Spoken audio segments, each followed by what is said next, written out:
Тәуелсіздік ата-бабаларымыздың азаттық жолында құрбан болған талай боздақтардың болашақ ұрпақтарына қалдырған аманаты. Сонау түркіден бастау алатын қазақ халқы өзінің кең даласын ақ білектің күшімен, ақ найзаның ұшымен қорғап қалды.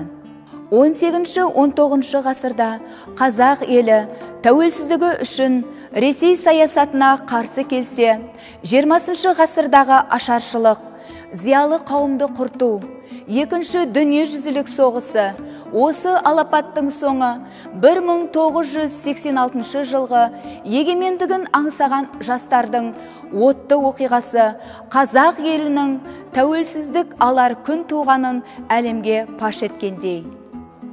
Ел басына Нұрсұлтан Әбішұлы Назарбаев отырды. Қазақ елі тәуелсіз демократиялық және құқылы мемлекет деп жарияланды. Талай нәубетті басынан өткерген халық үшін азаттықтың, бостандықтың таң атты. Тәуелсіз Қазақстанның өз көк туы аспанда желбіреді. Мемлекеттік рәміздеріміз, ата заңымыз, ұлттық валютамыз дүниеге келді. Егемендігіміз бен тәуелсіздігіміздің арқасында халқымыз туған тілімен қайта қауышты. Еліміздегі өзге ұлт өкілдерінің тілімізге деген көзқарасы өзгерді. Мемлекеттік тілдің өз дәрежесінде болып, баршаға ортақ қажеттілік, қолданыс аясын кеңейту, тіл деңгейін көтеру, өз халқына, дініне жаны ашитын әрбір азаматтың, яғни біздің борышымыз. 21 ғасыр білім ғасыры.